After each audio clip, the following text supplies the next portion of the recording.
The heavy wooden door of Harper Hayes' apartment exploded inward with a sound that made the entire hallway go silent. The lock snapped. The hinges screamed. A piece of expensive dark oak flew across the entryway and landed upside down beside a pile of unopened mail. Harper Hayes looked up from her laptop. She had one hand wrapped around a mug of cold coffee. The other hand was hovering above a sentence she had been trying to rewrite for 3 hours. The sentence now seemed less important. Because a 6'4" man in a black suit was standing in her doorway like he had personally walked out of an ancient nightmare designed by a very attractive villain-loving artist. Julian Thorne, billionaire CEO. The man whose face appeared on every business magazine cover in Lumina City. The man whose employees reportedly lowered their voices when he entered a room. The man who had just destroyed her door. Harper stared at him. Then she looked at the broken door. Then she looked back at him. "Wow," she said flatly. "I was expecting a rejection email from my publisher, not a home invasion from a luxury fashion advertisement." Julian did not answer. He walked inside. His black coat moved behind him like he had hired the wind. Harper raised one eyebrow. "Interesting choice. Usually people knock before committing crimes." Julian reached into his coat. Harper immediately grabbed her phone. "Just so we're clear," she said. "If you pull out a weapon, I'm calling the police." Julian ignored her. He pulled out a black metal card. Then he slammed it onto her coffee table. The table shook. The coffee cup jumped. A small amount of coffee spilled onto Harper's notes. She stared at the card, then at him, then back at the card. "Is this supposed to scare me?" "No," Julian said. "Good. It is supposed to solve your problems." Harper picked up the card. She looked at it. Then she looked at him again. "This is a credit card." "Yes." "You broke my door and your grand gesture is financial compensation?" "Yes. That is somehow more insulting." Julian's expression remained completely serious. "Why did you stop writing?" Harper blinked. "Excuse me? Why did you put Kiss of the Blood Moon on hiatus?" The room became quiet. Not because she was afraid. Because she was trying to understand how a billionaire CEO had broken into her apartment to discuss a fantasy novel. "You know my book?" Julian's jaw tightened. "Of course I know your book." That sounded weirdly intense. "It is a masterpiece." Harper slowly lowered her phone. Okay. Yes, I'm processing the fact that the terrifying man who just destroyed my door has apparently read my supernatural romance series." Julian stepped closer. "You didn't just stop writing. You abandoned it at the most important moment." Harper crossed her arms. "I did not abandon it. I paused it." "You left your readers with a cliffhanger. That is called a strategy. That is called torture." Harper stared. "You came into my apartment to complain about a cliffhanger?" "You stopped updating after Chapter 33. "Correct. And Chapter 34 was supposed to begin the Blood Moon ritual. Also correct. And then you disappeared.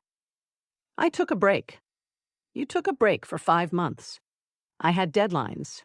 You are an author. I am also an editor. I have actual work."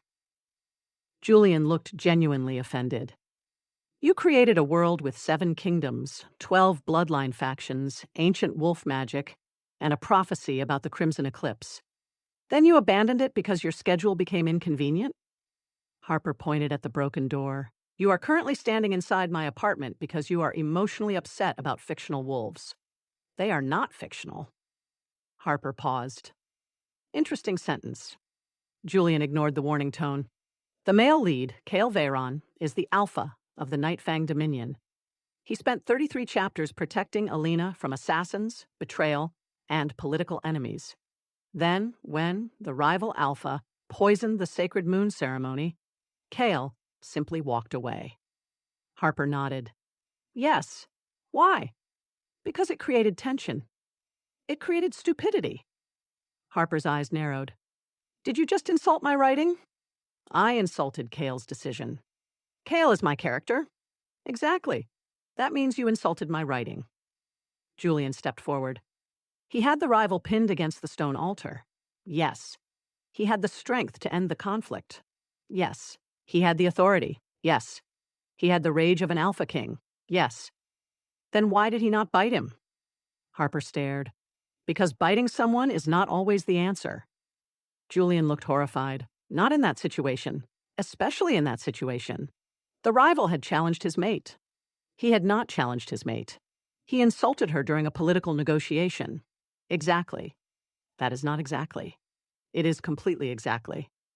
Harper walked over to the broken door. She crouched down and examined the damage. Julian watched her. Are you listening? No. You are ignoring my question. I am calculating. Calculating what? The repair cost. Julian frowned. The repair cost? Yes. Your novel has a critical plot issue. My door has a critical structural issue. It is a door. It was my door. I will pay for it. That is not the point. You just said you were calculating the repair cost. Yes, because unlike certain people, I respect objects that belong to me. Julian looked toward the destroyed entrance. I compensated you. You threw a card at me. It contains enough funds. That is not how apologies work. I have never needed to apologize for breaking a door. That sentence should concern you. Julian's face remained calm. I am concerned about Chapter 34. Harper slowly stood. You broke into my apartment at midnight because my werewolf romance had a plot hole? Because you created a plot hole. That is worse. The rival alpha should have been defeated. He was defeated emotionally. That is not a real victory. It is called character development. It is called avoiding the obvious solution. Harper grabbed a notebook from the table. She flipped it open. Let me guess. You have opinions. I have accurate observations. You are a reader. I am a devoted reader. You are a fan. Julian's expression changed slightly. No, Harper smiled. Oh, this is getting interesting. I am not a fan. You broke my door because you were upset about a fictional man's romantic choices. That does not make me a fan. That makes you the most aggressive fan I have ever met. I am a serious literary analyst. You are a billionaire CEO standing in my living room at midnight arguing with an author about wolf boy romance. Julian looked offended. Wolf boy? Yes. Cale is not a wolf boy. Congratulations, you just proved my point. Julian folded his arms. He is an ancient alpha warrior. He is a character I invented while drinking cheap coffee and eating instant noodles. That does not reduce his importance. It reduces your reason for breaking my door. Julian glanced at the ruined entrance. I admit the method was inefficient. Thank you, but necessary. No. Yes. No. Yes. Harper stared. You cannot just say yes after I say no. I can. That is not how conversations work. It is how negotiations work. This is not a negotiation. It is. It is an argument. It is a negotiation where you are refusing to acknowledge the truth. Harper walked back to her coffee table. She picked up the black card. Let me make sure I understand. Julian waited. You are Julian Thorne. Yes. The CEO of Thorne Dominion Holdings. Yes. You have billions of dollars. Yes. You have security guards. Yes. You have assistants. Yes. You have an entire company that could have contacted me professionally. Yes. But instead, she gestured toward the destroyed door. You personally traveled here. Yes, at midnight. Yes. To demand that I continue writing a fantasy romance novel. Yes. Harper nodded slowly. That is the most ridiculous thing I have heard this year. Julian looked at her. You have not heard my final complaint. Oh, there is more? Yes. Of course there is. Julian reached into his coat again. Harper immediately lifted her phone. Careful. If another object comes out, I am assuming it is either money or a dramatic monologue. Julian pulled out a printed manuscript. Harper stared. You printed my book? I printed your notes. You printed my unpublished notes? I needed to understand your intended direction. That is terrifying. I analyzed every chapter. That is also terrifying. I found inconsistencies. Harper laughed once. You found inconsistencies in my supernatural romance novel? Yes. You? Yes. The man who broke my door? Yes. The man who thinks biting rivals is a reasonable conflict resolution strategy? Yes. Harper put her hands on her hips. Okay, Julian, since you are clearly committed to this bizarre evening, let me explain something. Julian waited. You are not my editor. I have reviewed the narrative structure. You are not my beta reader. I have provided valuable feedback. You are not my co-author. Not yet. Harper froze. What? Julian looked completely serious. Not yet. No. I believe the story requires correction. No. The Blood Moon arc requires refinement. No. The relationship between Kale and Elena requires a stronger emotional progression. No. The rival Alpha requires a more satisfying defeat. Absolutely no. Julian leaned slightly closer. And the author requires a deadline. Harper stared at him. Then she looked at her broken door. Then she looked at the billionaire standing in her apartment, holding printed pages of her novel, like a disappointed professor. She picked up her phone. Julian watched. What are you doing? Calling the police. Because of the door? Yes. Even though I will pay for it? Yes. Even though you have my card? Yes. Even though we are discussing your own novel? Yes. Julian narrowed his eyes. You would really arrest a billionaire? Harper smiled. I would arrest a billionaire, a king, a wizard, or a magical talking squirrel if they destroyed my property. A squirrel? Especially a squirrel. They are suspicious. For the first time that night, Julian looked genuinely confused. Harper pressed the call button. Hello? Yes, I'd like to report a home invasion. Julian turned toward her. Harper. She looked at him. Yes? I am not your enemy. She glanced at the destroyed doorway. You kicked down my door. I was making an entrance. You were making a crime scene. I came because I care about the story. You came because you have a dangerous obsession with fictional characters. Julian looked at the manuscript in his hand, then back at her. No, Harper sighed. Here we go again. I came because I care about the world you created. She paused. The seriousness in his voice was almost impossible to argue with. Almost. Then she looked at the broken door again. Fine. Julian waited. You can care about my world after you pay for my door. I already offered. And after you stop breaking into my apartment. Agreed. And after you understand that Chapter 34 is my decision. Julian's eyes narrowed. That is negotiable. No. Yes. No. Yes. Harper stared at him. Do you always argue like this? Yes. That explains why your employees look exhausted in interviews. They respect me. They fear you. Respect is often misunderstood. By people who own companies and destroy doors, maybe. Julian looked down at the manuscript. Then he looked back at her. Finish the book, Harper Hayes. She crossed her arms. Buy me a new door first, Julian Thorne. A long silence followed. Then Julian nodded once. Done. Harper blinked. That was easy. No. What? The door was easy. He lifted the manuscript. The book is the difficult part. Harper looked at him. And for reasons she immediately decided not to examine, she had a very bad feeling that this was only the beginning. The next morning, Harper Hayes walked into the headquarters of Starlight Digital Reading with a repair invoice in one hand and the worst suspicion in the other. She had slept for exactly 42 minutes. That was not because of the broken door. The door was annoying. The problem was the billionaire who had broken it. Julian Thorne. The man who had apparently decided that midnight home invasion was an acceptable method of literary criticism. Harper stepped through the glass entrance of the publishing tower and immediately noticed something strange. Everyone was standing. Not working. Standing. The entire editorial floor looked like someone had frozen a group of terrified employees in place. Her assistant, Mia Collins, rushed toward her. Harper, what happened? Mia looked around. Then she lowered her voice. Do not panic. I hate when people say that before telling me something. Okay. Panic slightly.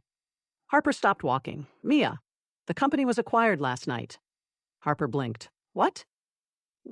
The entire platform. What do you mean the entire platform? The entire platform. Mia swallowed. You already know. Harper's expression became completely still. No. Yes. No. Yes. Say it anyway, Mia whispered. Julian Thorne. Harper stared at her. Then she looked at the ceiling. Then she looked back at Mia. Is this a prank? I wish. Did someone hack the company? No. Did someone fake a purchase agreement? No. Did Julian somehow convince the board to sell overnight? Yes. Harper closed her eyes. Of course he did. Mia hesitated. There's more. There is always more with that man. He's here. Harper opened her eyes. Here where? Mia pointed toward the editorial wing. Your office. Harper slowly turned. My office? Yes. Why is he in my office? Mia gave her a helpless look. Because apparently his office is now everywhere. Harper walked down the hallway. Employees moved out of her way. Not because they feared her, because they feared whoever was inside her office. She reached the door, opened it, stopped. Her tiny office had been transformed. Not completely. That would have been normal. Instead, Julian Thorne had somehow forced a massive black executive desk into a room designed for one editor and 3 stacks of unfinished manuscripts. The desk occupied approximately 70% of the available space. Her bookshelf had been moved. Her plants had been moved. Her comfortable chair had been replaced with some expensive-looking throne disguised as office furniture. Julian sat behind the desk. Her desk, reading her manuscript. Harper stared. Julian looked up. Good morning. She slowly entered. Get out. No, that was immediate. It was also predictable.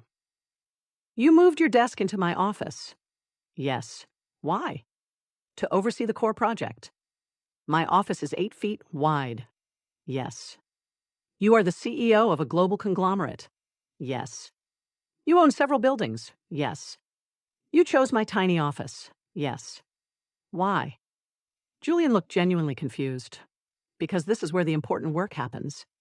Harper pointed at him. You are sitting on my chair. I upgraded the chair. You replaced my chair. It was uncomfortable. It was my chair. It was hurting your posture. You have known me for less than 12 hours. I studied your work habits. That sentence is deeply disturbing. Julian calmly returned to the manuscript. You drink cold coffee. I forget coffee exists when I am editing. You work 18-hour periods before deadlines. I have a job. You skip meals. Bound, I have deadlines. You sleep poorly. I have a book. Julian looked up. Exactly. Harper narrowed her eyes. Do not say exactly like you are proving some romantic point. I am proving a productivity point. You are invading my workspace. I purchased the workspace. You purchased the company. Yes, that does not mean you own my personality. No. Good. It means I own the publishing rights. Harper pointed at the door. Leave. No. Julian. Harper. Do you always answer commands with your own name? When necessary. That is incredibly annoying. I have been told. By your employees? Mostly. Do they survive? Yes. Barely? Sometimes. Before Harper could respond, a nervous intern appeared at the doorway. The young man held 2 coffee cups. His hands were shaking. Mr. Thorne? Julian looked over. Coffee. Yes, sir. The intern carefully placed 1 cup on Julian's desk. Then he placed 1 beside Harper. Harper looked at him. Thank you. The intern nodded quickly. Of course. He turned around, then stopped. Actually, Harper raised an eyebrow. What?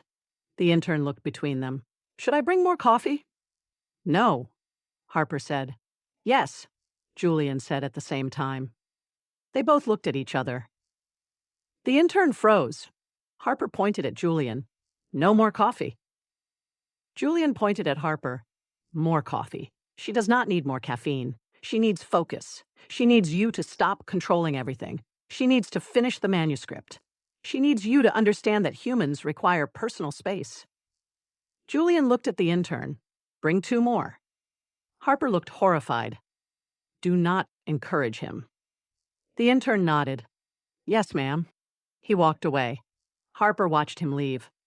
That poor kid thinks we are going to kill him. He will adjust. He has been here for 3 months. Then he should already understand pressure. Harper stared. You are terrifying. You say that often, because it remains true. Julian opened her manuscript. Now. No. The romance arc. No. The relationship between Cale and Elena. No. The emotional consistency. No. The alpha behavior. Harper stopped. Wait. Julian looked up. A real alpha does not behave like Cale. Harper slowly sat down. This should be good. Julian tapped the manuscript. Chapter 12. Yes. Cale sends Elena roses. Yes. A warrior king. Yes. The strongest alpha in the Northern Territories. Yes. He sends flowers. Harper crossed her arms. Yes. Julian looked deeply disappointed. A real alpha does not buy roses. Harper nodded. Here we go. He drops a freshly killed deer on her sofa. Silence. Absolute silence. Harper stared. The silence lasted 3 seconds. Then she laughed. Not politely, not gently. She laughed directly at him. Julian's expression hardened. You disagree. I am trying to understand if you are joking. I am not. You want my romantic hero to deliver a dead animal as a love confession. Yes. Inside the heroine's house. Yes. On her furniture. Yes. Covered in blood. It represents devotion. It represents a cleaning bill. Julian frowned. You misunderstand alpha culture. No. I understand readers. He leaned forward. Readers want passion. Readers want romance. Passion is romance. No, Julian. A dead deer is a wildlife documentary with emotional damage. The alpha is proving he can provide. The alpha is proving he needs a therapist. Julian ignored the insult. The female lead should understand his strength. The female lead should not have to sanitize her living room after accepting a gift. It is symbolic. It is disgusting. It shows effort. It shows poor interior manners. Julian looked offended. You are removing the primal element. Yes. Why? Because my audience is 70% women between 25 and 45. And they enjoy powerful male characters. Exactly. But they also enjoy bathrooms without bloodstains. Julian paused. Harper grabbed her laptop. She turned the screen toward him. Look. Julian looked. Reader retention chart. Yes. Engagement statistics. Yes. Comment analysis. Yes. Harper pointed. When Cale protects Elena, engagement rises. Yes. When Cale communicates his feelings, engagement rises. Yes. When Cale threatens enemies, engagement rises. Yes. When Cale acts like a medieval hunter, leaving dead animals around, negative reactions explode. Julian studied the data. Harper leaned back. Numbers do not lie. Julian looked at the screen. Numbers can be interpreted. Oh no. What? You are about to argue with statistics. I am about to improve them. You are unbelievable. Julian pointed at the chart. The readers are responding to dominance. Yes. They want an alpha. Yes. They want danger. Yes. They want instinct. Yes. Harper nodded. Correct. Julian smiled slightly. Then my point stands. No. His smile disappeared. No? No. They want fantasy danger. She pointed at him. They want a powerful man who could destroy an enemy but chooses tenderness. Julian remained quiet. They do not want a man who destroys their couch. The office door opened. The intern returned. He carried 4 coffees. Both Harper and Julian stared at him. The intern slowly lowered the cups. I was told conflicting instructions. Harper pointed at Julian. His fault. Julian looked at the intern. Leave them. The intern placed the coffees down. Then he whispered. Are you two always like this? Harper answered immediately. No. Julian answered immediately. Yes. The intern nodded. Understood. He walked away. Harper looked back at Julian. You bought my company. Yes. You moved into my office. Yes. You are trying to rewrite my romance novel. Yes. You are arguing that dead animals are romantic. Yes. She rubbed her forehead. This is the strangest workplace takeover in history. Julian picked up his coffee. And yet you are still here. Because this is my company. Not anymore. Harper looked at him. For the first time, Julian did not look like a businessman.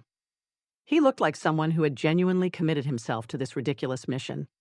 That somehow made it worse, because a normal villain could be defeated. A billionaire obsessed with fictional romance was much harder. Julian pushed the manuscript toward her. Right. Harper pushed it back. No. Why? Because I need inspiration. Julian narrowed his eyes. Inspiration? Yes. You have written millions of words. Yes. You created entire supernatural civilizations. Yes. You invented magical bloodlines. Yes. And now you lack inspiration? Correct. Julian stared. What exactly do you require? Harper smiled, a dangerous smile. The one thing every romance author needs. Julian waited. A muse. Julian stared at Harper. A muse. Yes. He looked down at the manuscript, then back at her. You are saying the reason you refuse to continue writing is because you lack romantic inspiration. Exactly.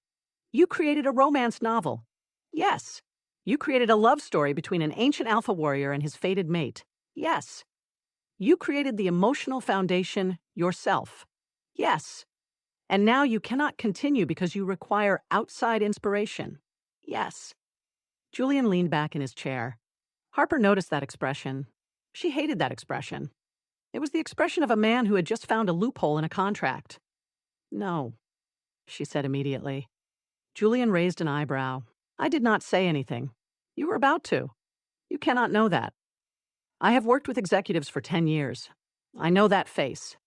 What face? The face where a powerful man decides he has discovered a brilliant solution and everyone else is going to suffer through it. Julian calmly picked up his phone. Harper pointed at him. Do not. I am arranging something. Do not arrange anything. I need a schedule. Do not schedule my fake romance crisis. Julian typed. Harper stood up. Julian. Yes? Put the phone down. No. Why? Because you require assistance. I require you to leave my office. I own the office. You keep saying that like it makes you less annoying. It makes me correct. It makes you unbearable. Julian continued typing. Harper walked around the desk. What are you doing? Creating a solution. To what? Your inspiration problem.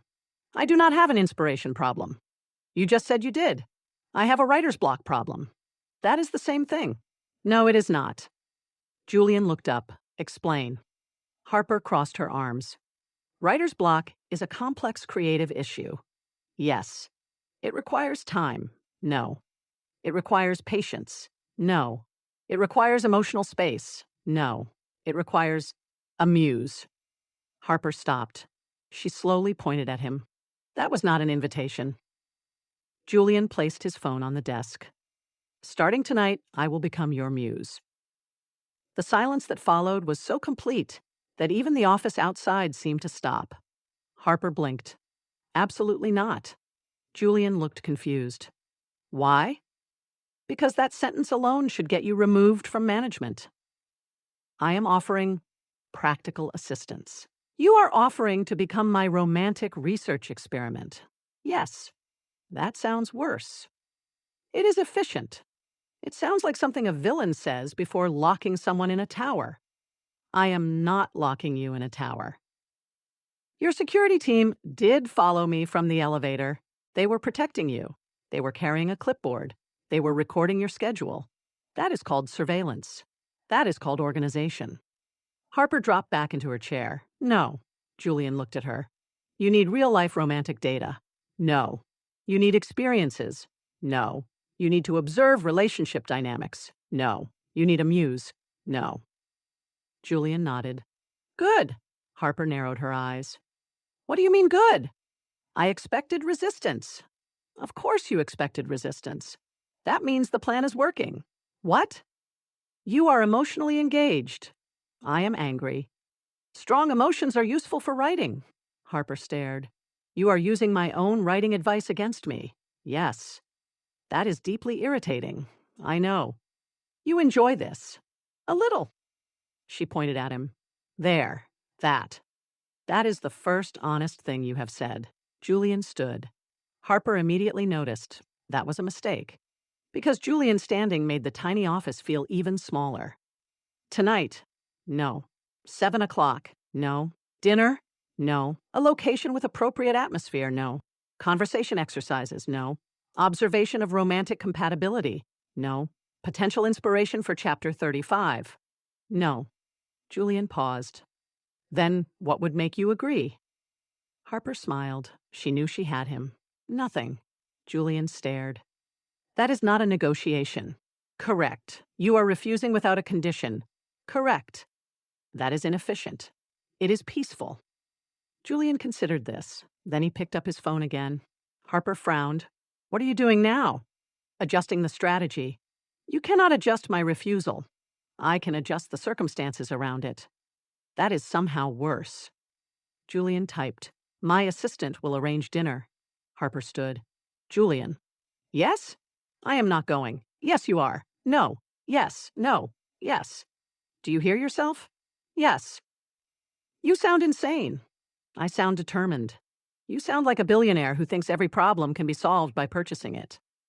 Julian looked at her.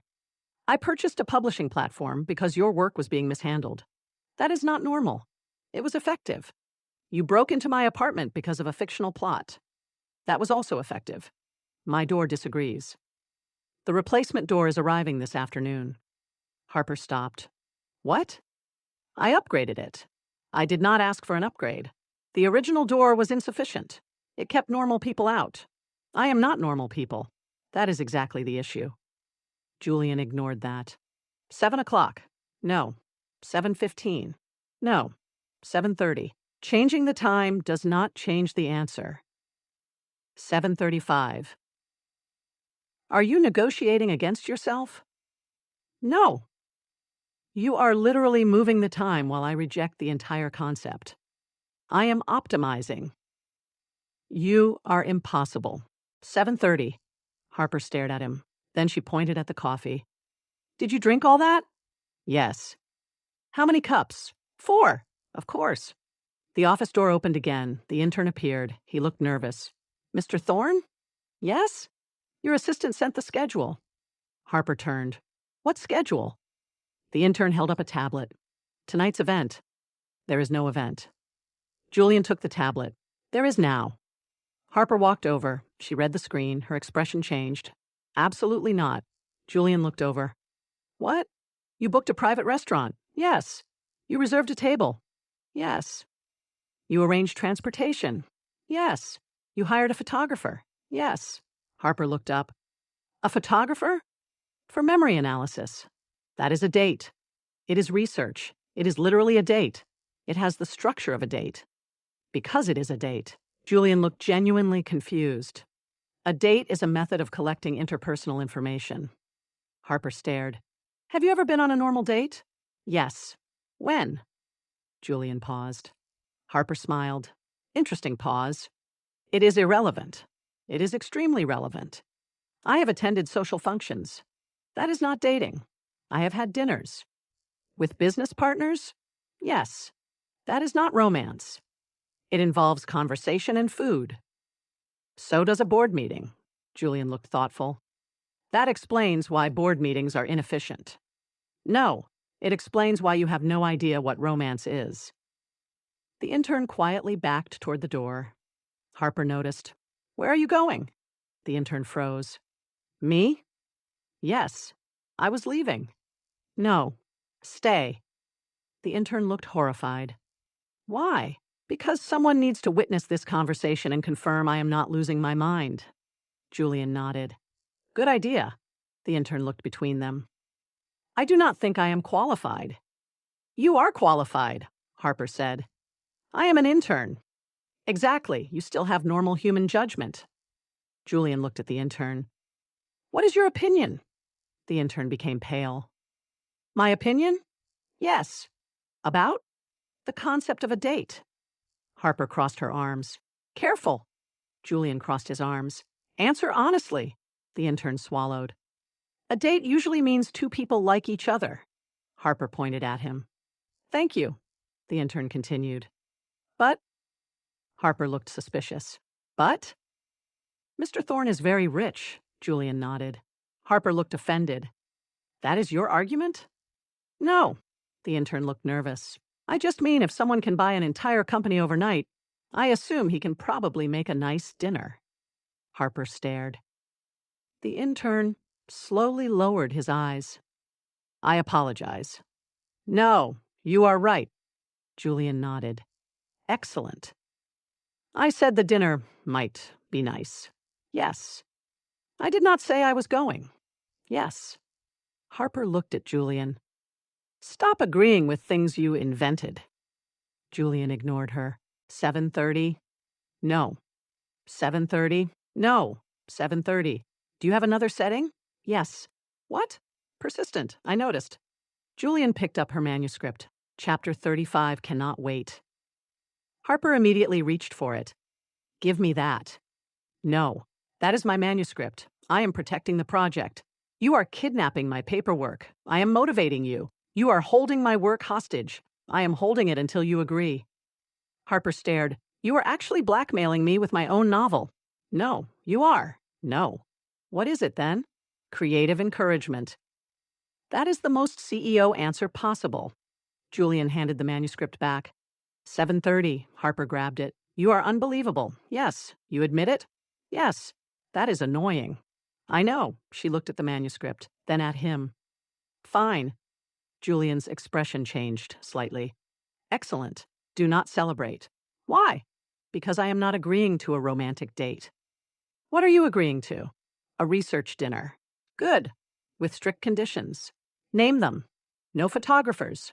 Agreed. No reporters. Agreed. No discussing my company. Agreed.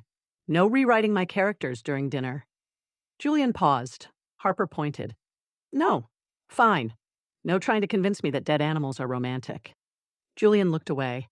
Harper narrowed her eyes. Julian. Fine. And no turning this into some billionaire fantasy. What does that mean? It means you do not show up with a helicopter, a violin player, or 100 roses. Julian looked offended. I was not planning that. You were absolutely planning that. I was planning something more subtle. How subtle? A private rooftop. No. A private garden. No.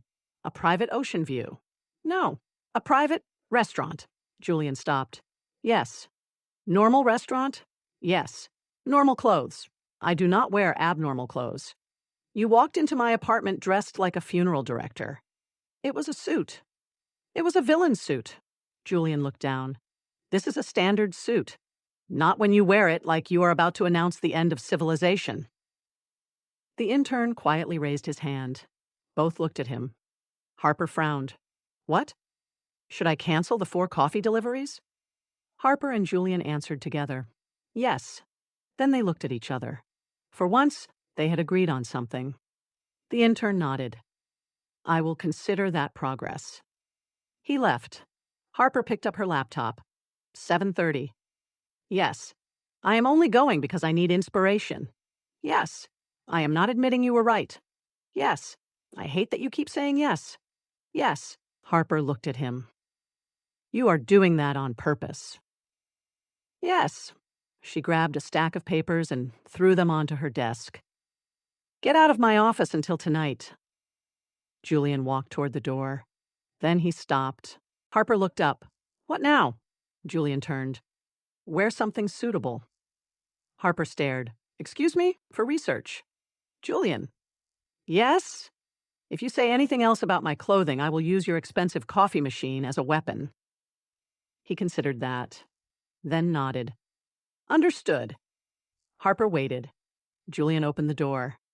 And Harper? What? I am looking forward to chapter 35. She pointed at him. Do not make me regret agreeing to this.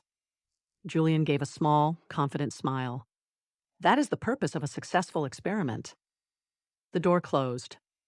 Harper looked at the manuscript, then at the schedule on her screen, then at the massive executive desk occupying most of her office. She immediately opened a blank document. The first line she typed was not Chapter 35. It was, "Research note. Billionaire alpha CEOs are extremely difficult to edit." Research note. Billionaire alpha CEOs are extremely difficult to edit. Harper stared at the sentence. Then she deleted it. Then she typed it again. Then she deleted it again. Finally, she closed the document. Because apparently, even writing sarcastic observations about Julian Thorne required more energy than she currently possessed. At 7:28, her apartment doorbell rang. Harper looked at the clock, then at the door, then back at the clock. "He is early," she muttered. A terrible sign. A man like Julian Thorne being early was probably not because he respected time. It was because he had defeated time and forced it to follow his schedule. She opened the door. Julian stood there. Unfortunately, he was not wearing the terrifying black suit from the previous night. That would have made it easier to dismiss him as a problem. Instead, he wore a dark charcoal jacket, a simple shirt, and the kind of expression that suggested he had spent the last hour preparing for a corporate merger rather than dinner. Harper looked him up and down. "You look almost normal." Julian glanced down at himself. "Almost? Yes. What is missing?" "A less intimidating presence." "I cannot change my presence." "You could try." "I have been told it is effective." "By who?" "My employees." "Your employees are afraid of losing their jobs. They are also efficient." "That is not a compliment." Julian ignored that. "You are ready." Harper looked down at her outfit. "Is that a question?" "No." "Good. You look appropriate." She narrowed her eyes. "Was that almost a compliment?" "Yes." "Wow. Historic moment." Julian extended his hand toward the hallway. "The car is waiting." Harper immediately pointed. "Stop." "What?" "You said car." "Yes." "Singular." "Yes." "No convoy?" "No." "No security team?" "No." "No assistants hiding behind bushes?" "No." Harper studied him. "Are you sure?" "Yes." "Because last time you said you were being subtle, you scheduled a photographer. I canceled the photographer. That does not make me feel better." "It should." "It really does not." Julian looked at the clock. "Harper." "What?" "We are wasting 3 minutes." She stared. "You just counted the minutes?" "Yes. Of course you did." They left. The restaurant was exactly the kind of place Harper expected Julian to choose, which meant she immediately hated it. The entrance had no sign, only a silver door and a person in a perfectly tailored uniform who somehow knew Julian before he spoke. "Mr. Thorne." Harper looked at him. "You have a restaurant employee who recognizes you silently?" "Yes." "That is unsettling. It is efficient." "Everything is efficient with you." "Yes." That was not praise. "I know." Inside, the restaurant looked like someone had designed luxury specifically to intimidate people. Soft lighting, elegant furniture, quiet conversations, expensive decorations that probably had security guards. Harper sat across from Julian. He immediately placed a folder beside him. She stared. "No." Julian looked up. "No?" "No business folders." "It is not business." "Then why is there a folder?" "Research notes." "No. You have a problem with preparation. I have a problem with you treating dinner like a quarterly performance review." Julian moved the folder away. "Fine." Harper smiled. "Thank you." The waiter arrived. "Good evening. Welcome. May I begin with your recommendations?" Julian looked at Harper. She shrugged. "You choose." The waiter nodded. "Excellent. Our chef recommends the moonherb steak for tonight." Julian immediately said, "2." Harper looked at him. "You ordered for me?" "You said I could choose." "I meant from the menu. That creates unnecessary decision time." "Julian." "What?" "You are impossible." "I know." The waiter smiled nervously. "I will bring your selections shortly." As he walked away, Harper leaned forward. "You cannot keep making decisions for people." I make decisions professionally. This is dinner. Dinner is an event. No. Yes. No. Yes. Harper sighed. You know, most people try to impress their date. I am not trying to impress you. Good. I am trying to collect accurate inspiration data. Somehow worse. Julian looked serious. Why? Because you are analyzing me. I am observing.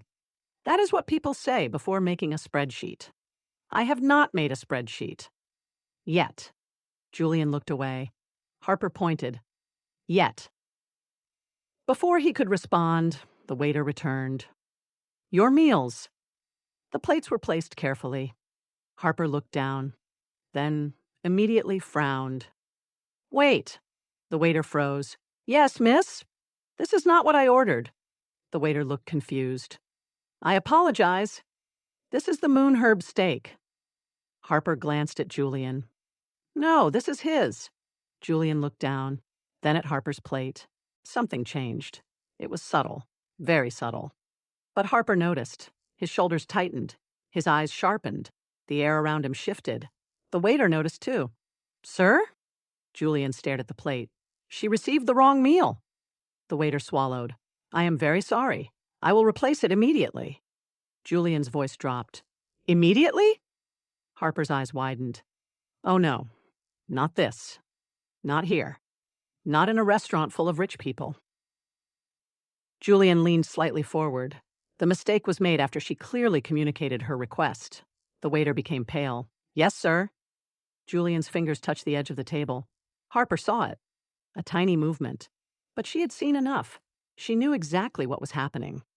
Julian Thorne, billionaire CEO, ancient alpha king, terrifying businessman, was about to declare war on a waiter because of steak. Julian. He looked at her. He failed to provide. Julian.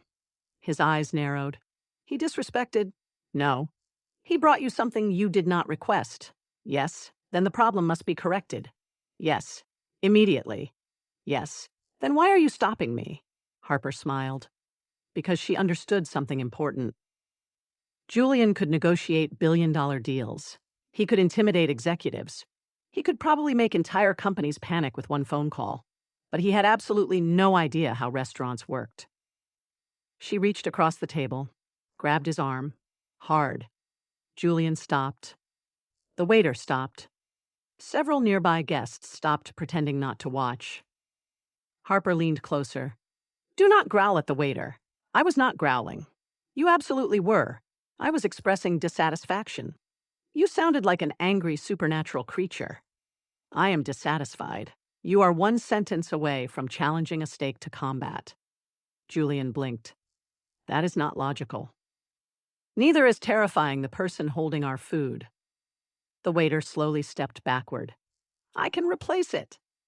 Harper immediately turned toward him and switched personalities. Julian watched, because suddenly Harper was not the sarcastic author arguing with him. She was a professional editor handling a crisis. First, I want to say there is no need for concern. The waiter blinked. No concern? No. Mistakes happen. But the meal was incorrect. Yes, and we appreciate your willingness to resolve it, Julian stared. Harper continued. Let's focus on the solution rather than the error. The waiter slowly nodded. Yes. We simply need the correct order prepared. Of course. And if possible, we would appreciate knowing the updated preparation time. Yes. Wonderful. Thank you for your help. The waiter relaxed. Thank you for understanding. He took the plate, then left. Julian watched him disappear, then looked at Harper. What did you do? She picked up her water. I solved the problem. You changed his behavior. No. You reduced his stress. Yes. You prevented escalation. Yes. How? Harper shrugged. Basic communication. Julian stared. That was not intimidation. No. That was not dominance. No. That was not authority. No. Yet the problem was resolved. Yes. Julian leaned back. Interesting. Harper smiled. Welcome to modern conflict resolution. Julian looked genuinely confused. You defeated the conflict without force. Yes. Without threats. Yes. Without financial compensation. Yes. Julian considered this. Remarkable. Harper almost laughed. You sound like you discovered customer service. I have discovered a powerful strategy. Oh, no. What? You are going to apply this to your company? Yes. Please do not tell your executives to communicate feelings instead of threatening layoffs. I was considering it. I was joking. I was not. Harper covered her face. You are unbelievable. The waiter returned 10 minutes later. This time he carried the correct meal. My apologies again. The kitchen has prepared a replacement. Harper smiled. Thank you. The waiter hesitated. Also, the chef would like to offer a complimentary dessert. Julian looked at Harper. Harper looked at the waiter. Wonderful. Please tell the chef we appreciate the gesture. The waiter left. Julian stared. You received compensation. No. You received a free dessert. Yes. After resolving the issue calmly. Yes. Your method produced a reward. Yes. Julian looked thoughtful. Harper pointed at him. Do not. What? Do not turn this into a business model. Why? Because next week, you will probably create a department called Emotional Negotiation. Julian paused. That is actually a good name. Julian. I will write it down. No. He ignored her. Harper sighed. You are impossible. Yes. You know, most people on dates ask about hobbies. I asked about your creative process. That was an interview. Most interviews do not involve dessert. That is because you scared the waiter into giving us one. I did not. You growled. Julian. He looked away. Harper smiled. You did. A small silence passed. Then Julian looked at her. You handled the situation well. She blinked. Was that another compliment? Yes. 2 in one night? Yes. Should I call someone? Why? Because something is clearly wrong. Julian almost smiled. Almost. Then their dessert arrived, and Harper immediately noticed something. The plate was enormous, covered in chocolate, decorated with a small white sugar sculpture. She looked at Julian. Did you order this? No. Are you sure? Yes. She looked at the waiter. The waiter smiled nervously. Compliments of the chef. Harper looked back at Julian. This is because of you. Why? Because everyone in this building probably knows you. That is irrelevant. It is absolutely relevant. Julian looked at the dessert, then at her. Was the research successful? Harper picked up her spoon. She thought about it, then nodded. Unfortunately. Why unfortunately? Because I learned something. She took a bite. That the most terrifying alpha king in existence can be defeated by a waiter, a steak mistake, and basic workplace communication. Julian considered this. Then he nodded. Useful data. Harper laughed. Of course that is what you took from this. Julian looked at her. And you? What about me? Did you learn anything?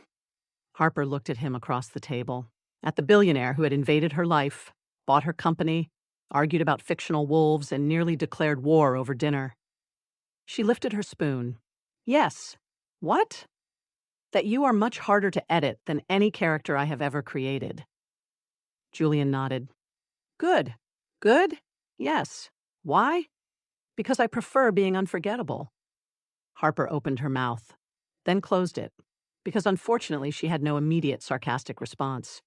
And Julian noticed, which was even more annoying, because I prefer being unforgettable.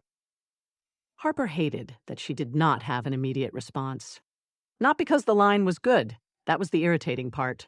It was actually good. She pointed her spoon at him. Do not look pleased with yourself. I am not.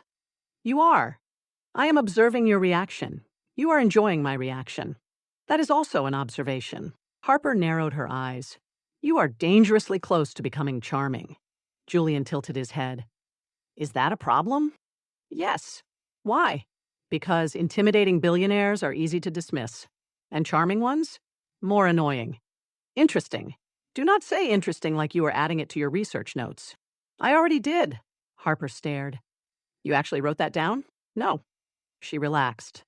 Then Julian added, I memorized it. She immediately regretted relaxing. You are impossible. Yes. And stop agreeing with insults. I find it saves time. Everything with you is about saving time. Yes. Romance is not efficient. Julian looked thoughtful. That may be why it is inefficiently successful. Harper paused.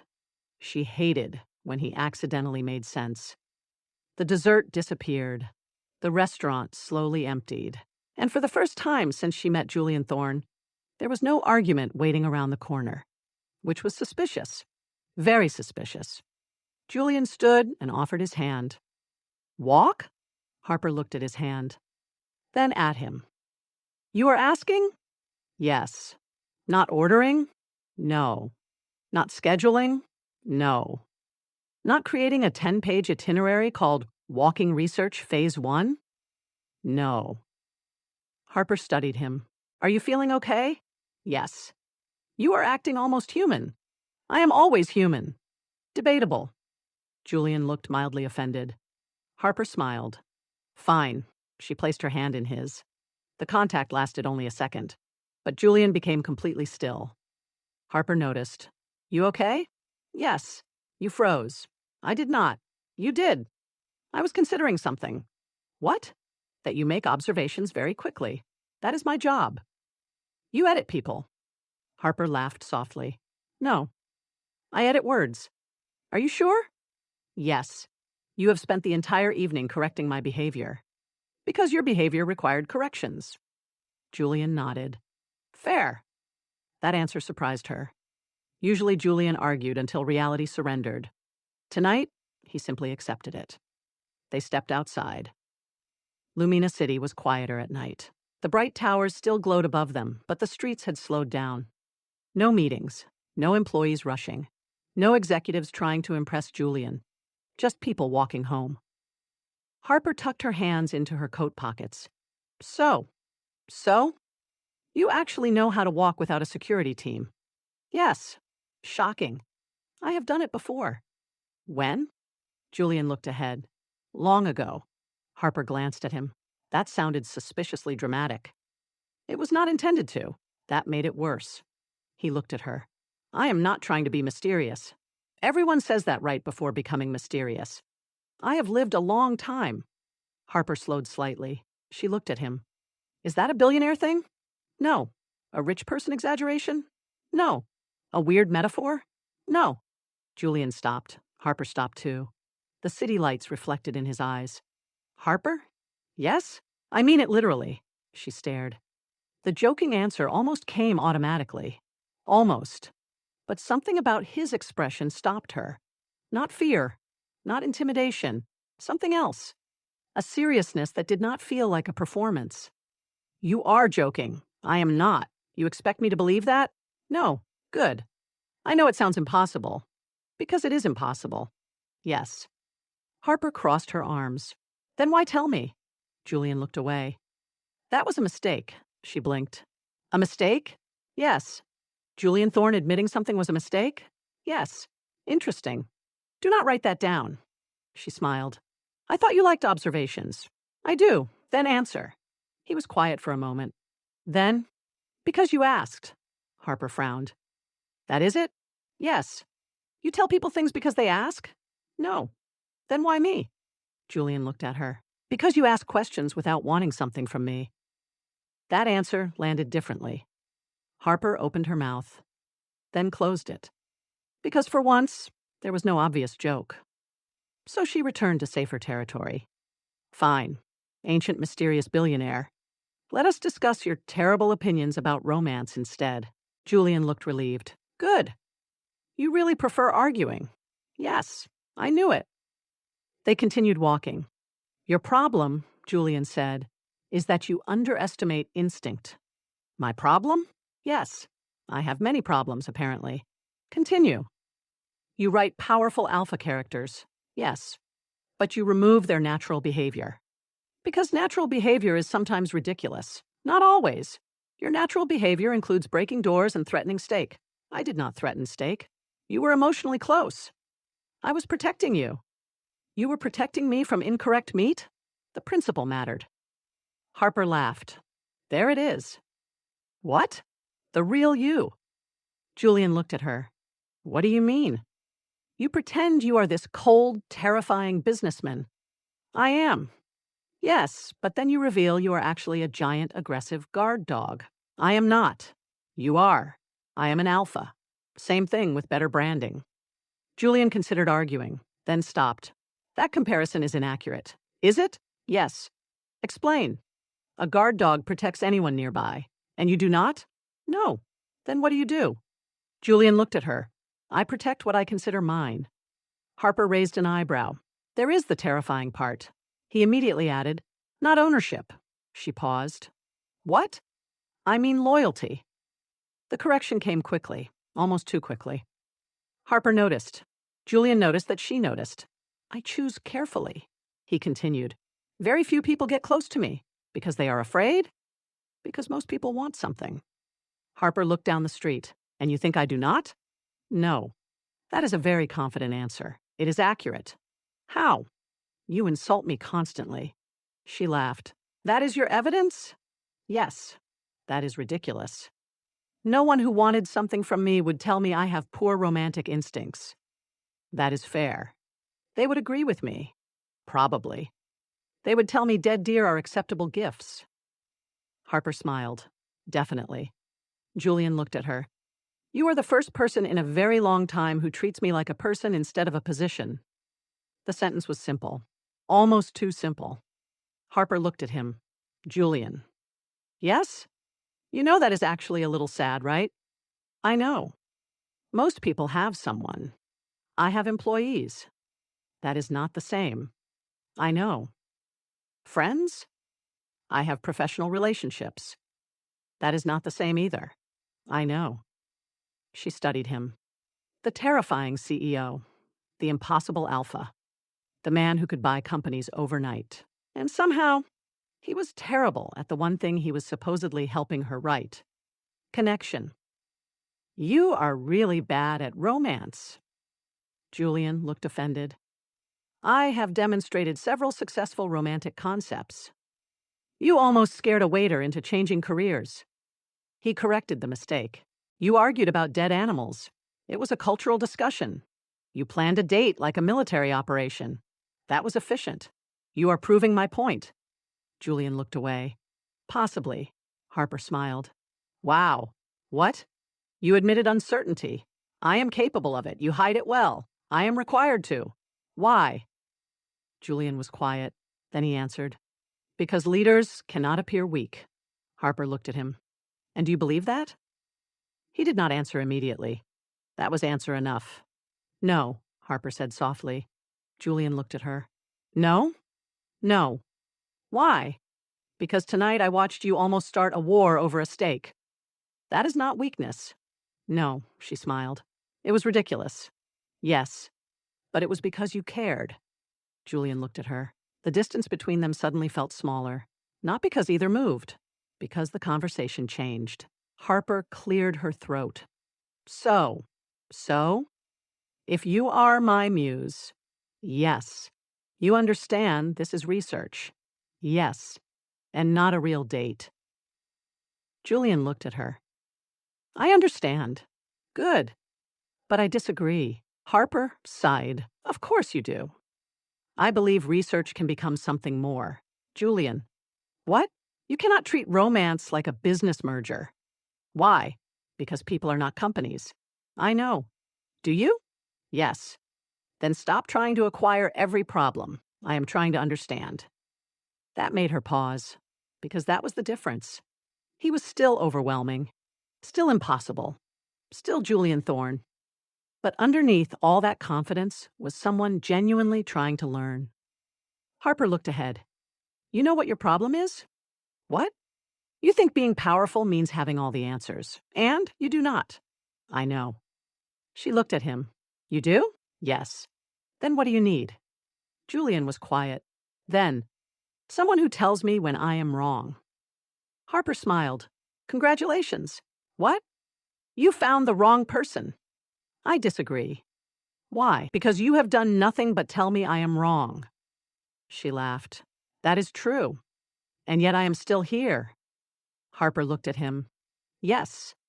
And you are still here. She stopped walking. Julian stopped too. The city moved around them, people passing, lights shining.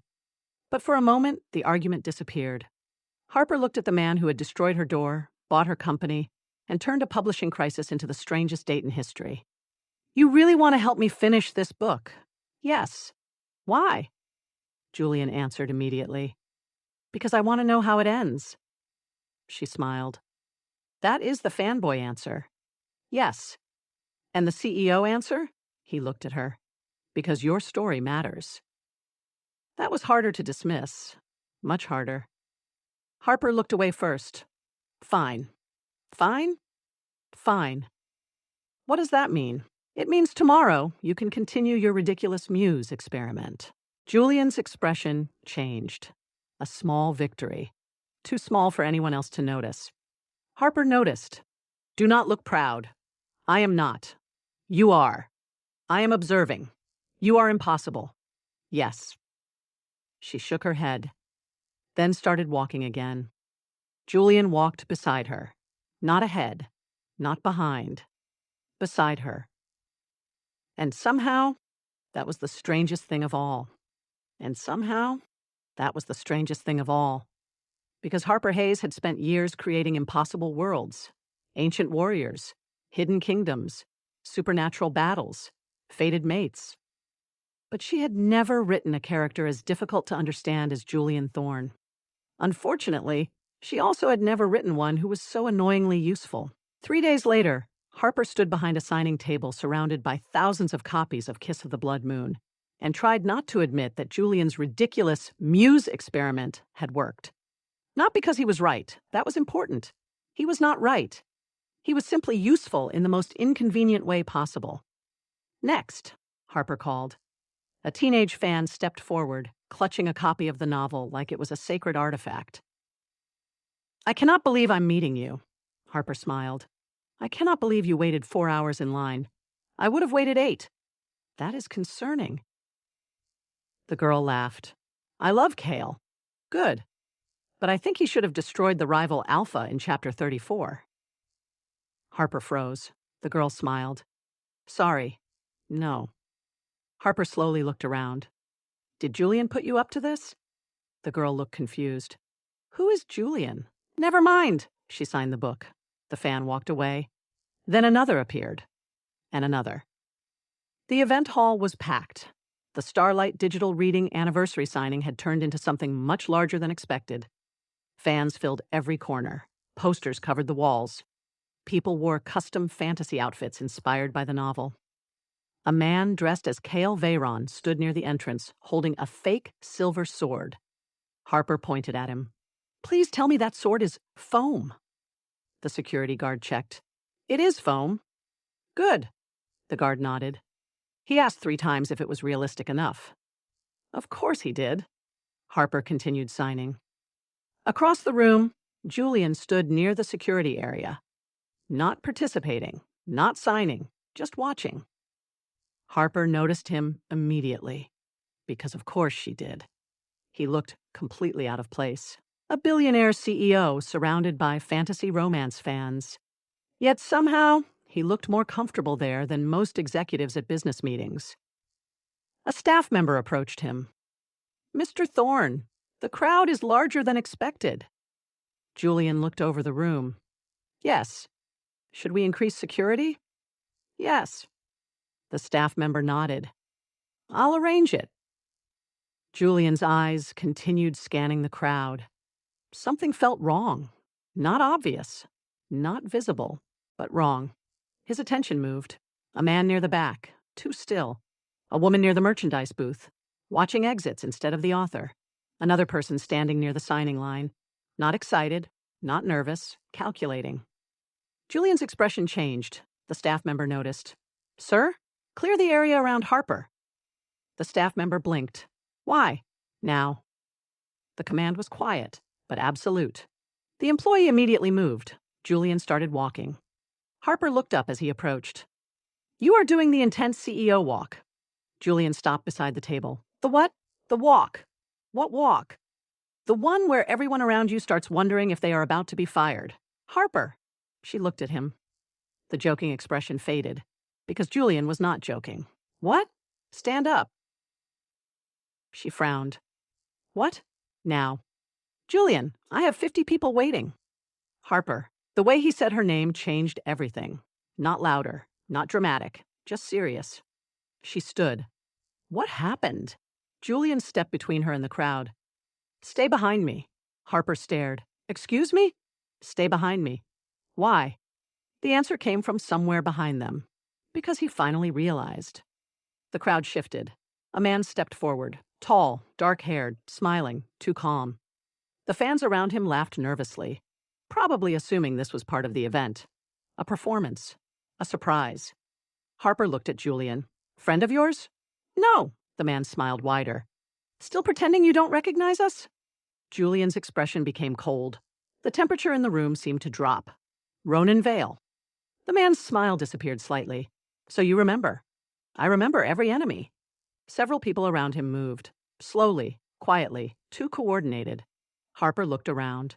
The crowd was beginning to notice. What is happening? Julian did not look away. Stay behind me. Julian? Harper. She stopped. Because she had never heard him use that tone before. Not angry. Not annoyed. Protective. The fake Kale fan near the entrance suddenly grabbed a security barrier and threw it aside. The crowd screamed. The event collapsed into chaos. People rushed backward. Tables flipped. Books scattered across the floor. A display stand crashed. Someone yelled, "Everybody move!" Harper stood frozen for half a second, then looked at the disaster around her. This is officially the worst book signing I have ever hosted. Julian grabbed her hand and pulled her behind him. Now is not the time. I know. A chair flew across the room. She ducked. Actually, this is exactly the time to complain. Julian moved in front of her. 3 men approached. Human, but not human. Harper knew immediately. Not because she understood, because Julian did. Werewolves? She whispered. Julian glanced back. How do you know? Because your expression changed. That is your evidence? You have 2 expressions. What? Angry CEO and extremely angry ancient wolf. Julian almost responded. Almost. Then Ronan stepped closer. Hand her over. Julian looked at him. No. The confidence in that single word made several nearby people stop moving. Ronan smiled. You always were arrogant, and you always were predictable. You think hiding behind a human author makes you untouchable? Harper looked offended. Excuse me? Julian did not look away. She is not a weakness. Ronan laughed. Everything you care about becomes a weakness. Julian's eyes darkened. No. The room went silent. She becomes the reason you lose. Ronan's smile disappeared. You have changed. No. Julian stepped forward. I have become less patient. Harper whispered. Oh, that is definitely his villain speech. Julian glanced back. Harper. What? Quiet. Rude. The nearest attacker lunged. Julian moved. Fast. Too fast. Harper barely saw him shift. 1 second the man was charging. The next he was across the floor. A table crashed. The crowd screamed again. Harper stared. Okay. Another attacker came from the side. Julian blocked the strike. The impact shook the floor. Harper's eyes widened. Okay. She looked around. This is significantly less metaphorical than my novels. Julian continued fighting. The attackers were strong. Impossible. But Julian was something else. Every movement was controlled. Precise. Like he had done this for centuries. Because apparently, according to everything happening today, he had. Ronan watched. You still fight like a king. Julian turned. I am one. You hide among humans. I protect them. You care about them. Julian's expression hardened. I care about her. Harper froze. Ronan noticed. That is your weakness. No! Julian stepped forward. That is your mistake. The lights flickered. The air changed. Even the attackers hesitated. Harper felt something impossible, something powerful, something ancient. Julian was holding himself back. Barely. Ronan smiled. Show her. Julian's eyes flashed. Harper stared. Show me what? No answer. Because the next attacker moved. And Julian stopped holding back. The sound that came from him was not human, not even close. The entire hall shook. The crowd went silent. For one terrifying moment, everyone understood. The man standing between Harper and the attackers was not just a billionaire, not just a CEO, not just a strange fan obsessed with a fantasy novel. He was something far older, far more dangerous. And every enemy in the room had just made the mistake of threatening the one person he had chosen to protect. Harper slowly lowered her voice. Julian! He looked back. Yes? She pointed at the chaos. After this. Yes? We are having a very serious conversation. About what? About the fact that you apparently forgot to mention the whole ancient monster situation. Julian stared at her. You already suspected. I suspected you were dramatic. That is different. Very different. Another crash echoed through the hall. Harper looked at the approaching enemies, then back at Julian. Can we discuss your supernatural identity after you finish terrifying these people? Yes. Good. She grabbed the nearest fallen chair. Julian looked at her. What are you doing? Helping. No. Julian, stay behind me. Absolutely not. Harper, you dragged me into a werewolf war during my book signing. Yes. You destroyed my door. Yes. You bought my company. Yes. You owe me. Julian stared. Even now. Even surrounded by enemies. He looked almost impressed. You are arguing with me during an attack. Yes. Why? Because apparently I am consistent. For the first time that day, Julian almost smiled. Then he turned back toward the enemies. Stay close. Harper tightened her grip on the chair. That sounded almost romantic. It was an order. Still counts. The rival pack moved. Julian stepped forward. And the entire signing hall prepared to witness what happened when an ancient alpha king stopped pretending to be ordinary. The rival pack moved. Julian stepped forward. And the entire signing hall prepared to witness what happened when an ancient alpha king stopped pretending to be ordinary. 3 attackers rushed him at once. Harper saw the movement. She saw Julian calculate. She saw the impossible realization appear on his face. There were too many. Even he knew it. Julian, she shouted. He did not answer. Because there was no time. One attacker came from the left, another from the front. A third moved toward Harper. Julian reacted instantly. He grabbed the nearest metal display stand and threw it across the room. The attacker jumped back.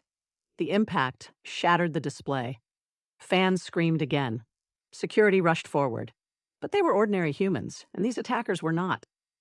Julian stepped backward until he was directly in front of Harper. Behind me! She tightened her grip on the chair. I am starting to notice you only have one line during emergencies. Harper. What? Please. That stopped her, not because he ordered her, because he asked. Julian Thorne did not ask. He commanded. He demanded. He negotiated. He never asked. Harper lowered the chair slightly. Then another attacker slammed into him. The floor cracked beneath Julian's feet. Harper's eyes widened. Okay, she looked around. New plan. Julian blocked another strike. What plan? Survive first. Emotional conversation later. Agreed. Good. A fourth figure emerged from the crowd. Ronan smiled. You cannot protect her forever. Julian looked at him. I only need a few seconds. Ronan laughed. You think that is enough? Julian glanced at Harper. Yes. Harper immediately noticed. What does that mean? Julian did not answer, because his answer came through action. He grabbed the front of his expensive jacket and ripped it open. Harper blinked. Wait. The room seemed to slow. The fabric tore. Buttons flew across the floor. The expensive shirt underneath split as his body changed. The crowd went silent. Even the attackers stopped, because they finally understood. Julian had not been holding back because he was afraid. He had been holding back because he was protecting everyone else. The air changed. The lights flickered. A deep, ancient power rolled through the room. Harper stared. Julian? His eyes met hers. For a brief moment, she saw something human there, something uncertain. Then the transformation took over. Bones shifted. Muscles expanded. Dark fur swept across his body. The sound was impossible. Not painful. Not violent. Ancient. The man standing before her disappeared. In his place stood a massive black wolf. Not a normal wolf. Not even close. The creature was enormous. Its shoulders rose higher than most people's heads.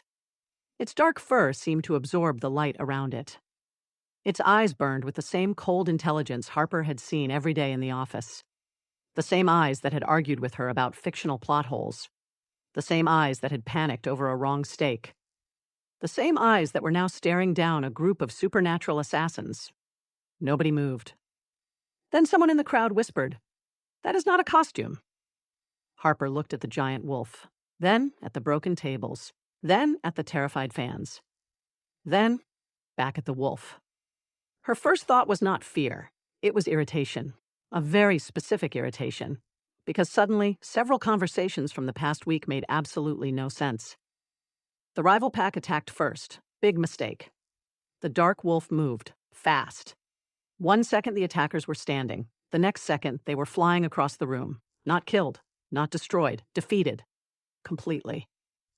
Julian moved like something built for war. Every attack was calculated. Every movement controlled. He threw one assassin into a pile of empty boxes. Another crashed through a decorative wall. The third tried to escape. The giant wolf caught him by the collar of his jacket and dragged him back. The attacker stared into glowing eyes and immediately surrendered. Harper watched. The entire battle lasted less than a minute. A terrifying, impossible minute. Then silence returned. The rival pack members were unconscious on the floor. Security stood frozen. The fans stood frozen. The staff stood frozen. Everyone stared at the massive dark wolf in the center of the ruined signing hall. The wolf turned toward Harper, slowly, carefully. And that was when Harper noticed something strange. He looked nervous, not angry, not powerful, nervous. The giant creature lowered its head slightly. Its ears moved back. Its body became smaller somehow, not physically, emotionally, like a child waiting to see if it had broken something expensive. Harper stared. "Are you serious?" The wolf blinked. Harper reached into her bag. Julian watched, very carefully. She pulled out her author notebook. The wolf immediately looked confused. The fans looked confused. The security guards looked confused. Everyone expected screaming, running, panic. Instead, Harper flipped open the notebook. "Okay." The wolf's ears lifted slightly. Harper pointed the pen at him. "First question." The wolf froze. "Actually," she looked at the massive creature, "you are actually a werewolf?" The wolf nodded once. Harper's eyes narrowed. "Then why did you argue with me last week that wolf fur does not glow in moonlight?" The wolf froze. Completely. The entire room became silent. Harper stepped forward. "You sat in my office." The wolf looked away. "You sat in my office." The wolf's ears lowered. "You looked me directly in the eyes." The wolf looked even more guilty. "And you told me, quote, moonlight reflection on fur is scientifically inconsistent with realistic wolf biology." The wolf slowly lowered his head. Harper flipped a page. "I wrote that down because I thought you were an annoying billionaire." She pointed the pen. "You were secretly a giant magical wolf." The wolf remained silent. "So explain." The massive Alpha King looked away. Harper narrowed her eyes. "Oh." She nodded. "You cannot." The wolf gave a quiet sound. Not a growl, not a threat. A whine. Several fans gasped. Someone near the back whispered, "Did the giant monster just apologize?" Harper ignored them. "You know what the worst part is?" The wolf looked at her. "You were wrong." The wolf blinked. Harper stepped closer. "You were factually wrong about your own species." The wolf lowered his head. "You corrected my lore." His ears flattened. "You argued with me about supernatural rules." His tail moved slightly. You made me rewrite 3 paragraphs because you claimed ancient alpha wolves would never behave that way. The wolf looked extremely uncomfortable. And now you are telling me you are literally an ancient alpha wolf. Silence. Then, wow. Harper closed the notebook. You are a fraud. The giant wolf made a small, miserable sound. The entire room stared. The terrifying creature that had defeated a rival pack without effort was being emotionally destroyed by a 5-foot-something author with a notebook. Harper pointed at him. No, do not look sad. The wolf looked sadder. You do not get to be adorable right now. The wolf's ears flattened completely. Harper stopped. Are you seriously doing that? The wolf looked confused. Are you using puppy behavior to avoid criticism? A tiny whine. Harper stared. That is manipulation. The wolf looked away. That is absolutely manipulation. A security guard whispered, Is she scolding it? Another guard whispered back, Yes. Is it working? Yes. The first guard looked at the defeated assassins on the floor. I do not understand anything anymore. Harper crossed her arms. Transform back. The wolf hesitated. Julian. Immediately, the dark fur began shifting. The enormous creature shrank. Bones changed. The wolf became the man again. Julian stood there. His suit was destroyed. His hair was messy. His face was covered with dust and a few drops of blood from the fight. And he looked completely prepared for Harper to hate him. Harper stared. Julian said nothing. Finally, I understand if you are afraid. Harper blinked. Then she looked at her notebook. Then at him. Afraid? Yes. Julian. Yes? You are missing the point. He frowned. I am? No. She stepped closer. You are an ancient werewolf billionaire. Yes. You have supernatural powers. Yes. You secretly knew every piece of wolf lore I wrote. Yes. And you still gave me incorrect information. Julian paused. That is your primary concern? Yes. He stared. Not the transformation? No. The attack? No. The fact that you saw me as a wolf? No. Only the lore inconsistency? Harper looked offended. Obviously. Julian was silent. Then, slowly, You are unusual. Thank you. That was not a compliment. It should be. He looked at her, and for the first time since transforming, the tension disappeared. Because Harper was not looking at him like a monster. She was looking at him like a frustrating manuscript with legs. Julian almost smiled. Almost. Then Harper opened her notebook again.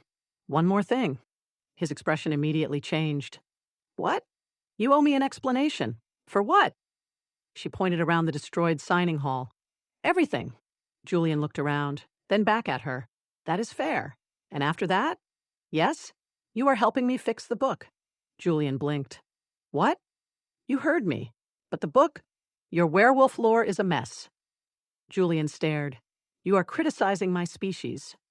I am editing your species. A strange silence followed. Then Julian nodded. Understood. Harper looked at him. Wait, what? You agreed too quickly. I have learned. From what? Right. He looked at her. From you. And somehow, after everything that had happened, that was the most surprising thing of all. And somehow, after everything that had happened, that was the most surprising thing of all. Julian Thorne, ancient Alpha King, billionaire CEO, destroyer of doors, terror of boardrooms, and former enemy of incorrect fictional wolf behavior, simply nodded. No argument, no negotiation, no dramatic speech. Harper narrowed her eyes. That was suspiciously easy. Julian looked at her. You wanted me to agree. Yes.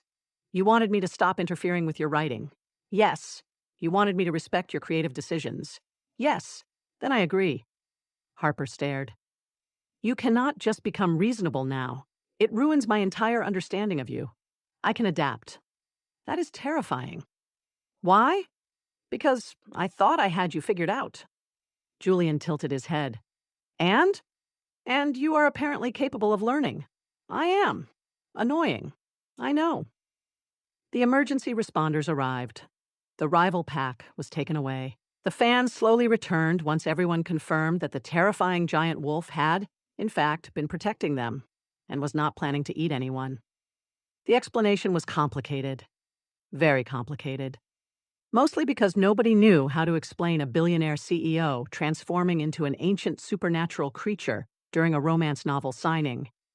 Harper solved that problem by telling everyone it was a very immersive promotional event. Nobody believed her, but everyone loved it. Within hours, the story spread across Lumina City. Not the real details. The official version was that the signing had experienced an unexpected security incident, and Julian Thorne had personally protected the author, which was technically true, just missing several important details, like claws and fur, and the fact that the terrifying Alpha King had been defeated emotionally by a woman holding a notebook. Later that evening, after the hall was cleared, Harper stood beside the damaged signing table. Julian approached, human again, mostly. He had borrowed a simple shirt from one of his employees. Harper looked at him. "You look less terrifying. I am still the same person." "Yes, but now you look like someone who understands the concept of laundry." Julian ignored that. He stopped in front of her. For once, he did not immediately speak. Harper noticed. "You are thinking too loudly. I am considering something. Dangerous." "Yes." "What is it?" Julian reached into his coat. Harper immediately pointed. "If that is another contract, I am leaving." "It is not." "Money?" "No." "Another manuscript?" "No." "Then what?" He pulled out a small black box. Harper became quiet. The room suddenly felt different. Not because she did not know what was happening, because she did. Julian opened the box. Inside was a ring. Simple, elegant, old, not flashy. Not something purchased to impress. Something chosen. Harper Hayes. She looked at him. The most powerful man she had ever met lowered himself to one knee, not like a king demanding loyalty, like a man asking for trust. "I spent centuries believing strength meant standing alone." Harper listened. "I built an empire because I thought control could prevent loss." He looked up at her. "Then you walked into my life and informed me that my communication skills were terrible, my romantic instincts were questionable, and my understanding of fictional wolves was inaccurate." Harper smiled. "Accurate, yes. You admit it? Yes. Good." Julian continued. "And somehow, despite all of that, you stayed." Harper looked at the ring. "Julian, I know I am not easy." "That is an understatement." "I know I am intense." Also an understatement. "I know I have made mistakes. Many. I know." His voice softened. "But I know one thing." "What?" "I choose you." The words were simple. No grand performance. No impossible promise. Just certainty. "I choose you as my mate, not because fate demands it." Harper looked at him. "Really?" "Yes, because you are the Alpha King." "Yes." "Would have been easy to say fate. It would. Yet you did not." "No." "Why?" "Because I want you to choose me too." For once, Harper had no immediate sarcastic response, which was rare, extremely rare. Julian waited, patiently, actually patiently. Harper looked at the ring, then at him. Then she reached into her bag. Julian blinked. "Harper." "Yes?" "What are you doing?" "Answering." She pulled out a folder. Julian stared. The folder was labeled Exclusive Inspiration Provider and Lifelong Partner Copyright Agreement. He looked at it, then at her. "Is this a joke?" "No." "You brought a legal document to my proposal?" "Yes." "Why?" "Because you brought corporate acquisition energy to my romance writing." "That was different." "No, it was not." Julian slowly stood. "You created a contract." "Yes." "About our relationship." "Yes." "Before accepting my ring." "Yes." He looked strangely impressed. "That is very you." "Thank you. I meant it as an observation." "I know." He opened the folder. The first page contained several sections. Julian read. His expression changed. Section 1. The inspiration provider agrees to provide emotional support, romantic experiences, and honest feedback when requested. He nodded. Reasonable. Section 2. The inspiration provider agrees not to purchase, acquire, merge, or otherwise take control of any publishing-related entity without prior discussion. Julian paused. Harper crossed her arms. Important. Yes. Section 3. The inspiration provider is forbidden from interrupting unfinished manuscripts, rewriting character decisions, or suggesting biological inaccuracies based on personal supernatural experience. Julian looked up. That is very specific. It is necessary. I feel attacked. You should. He continued reading. Section 4.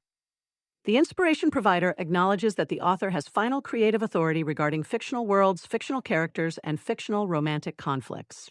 Julian nodded slowly. I accept this. Harper blinked. You do? Yes. Just like that? Yes. Even the part where I am always right? Julian looked at the page. That is not written. It is implied. I cannot agree to an implied clause. Harper smiled. There you are. What? The annoying negotiator. Julian smiled slightly. I was wondering when you would return. She laughed. Fine. She took the pen. Any objections? 1. What? I would like an amendment. Of course you would. Julian pointed to the document. Add that the inspiration provider may continue making suggestions. Suggestions. Yes. Not demands. Agreed. Not corrections. Agreed. Not arguments that last 3 hours. Agreed. Not dead animals. Julian paused. Harper looked at him. Julian. Agreed. She added the amendment, then handed him the pen. He signed. No hesitation. No complaint. No attempt to change the terms. Harper stared. You actually signed, yes. You just accepted my rules. Yes. You are aware that entire companies have collapsed because people refuse to accept my editing notes? I believe it. And you accepted them immediately? Yes. Why? Julian looked at the contract, then at her. Because I would rather spend my life following your rules than spend another century without you. That was unfair. Completely unfair. Because Harper was supposed to be the practical one, the logical one, the one who always had the perfect response. Instead, she just stared. Then she took the ring. I have conditions, Julian smiled. Of course. No breaking doors. Agreed. No threatening restaurant employees. Agreed. No secretly buying companies because you think my career needs help. Agreed. No correcting my fantasy lore. Agreed. And no pretending you are not a massive fanboy of my books. Julian paused. Harper pointed. No. Fine. You are. Yes. You have reread the entire series. Yes. You have opinions about every chapter. Yes. You have probably named folders after characters. Julian was silent. Harper's eyes widened. You did. No comment. You absolutely did. He smiled. A real smile. Not the controlled expression he used in business meetings. Not the intimidating look he used against enemies. A warm, breathtakingly fond smile. And Harper realized something. The terrifying Alpha King had never needed someone to fear him. He had needed someone willing to tell him when he was being ridiculous. Someone who would edit the monster and love the man. She placed the ring on her finger. Julian looked at her. Does this mean yes? Yes. He smiled. Then he kissed her. Not like a king claiming a possession. Like a man finally finding the one person who could challenge him, laugh at him, and still choose him. When they finally pulled apart, Harper immediately said, By the way, yes, you still owe me a new signing table. Julian looked around the destroyed room. Agreed. And a door. Agreed. And a full revision consultation for your werewolf lore. He sighed. Agreed. Harper smiled. Good. Julian looked at her. You are enjoying this. Very much. I created an agreement. You signed it. I am an Alpha King. You are my Alpha King. A pause. Then Julian smiled. And your inspiration provider. Correct. Your lifelong partner. Correct. Your biggest fan. Harper pretended to think. Unfortunately. He laughed. And for the first time in a very long time, the most powerful man in the supernatural world had no desire to win the argument. Because he had already won something much better. He had found someone who would argue with him forever. True love does not require someone to perfectly match a fantasy. It asks two people to accept each other's flaws, laugh through the chaos, and build something real together, even if that includes a few unusual rules and a promise to respect creative boundaries. If you loved this hilarious romance between a pragmatic author and her terrifyingly devoted fan, subscribe to our channel for more entertaining stories.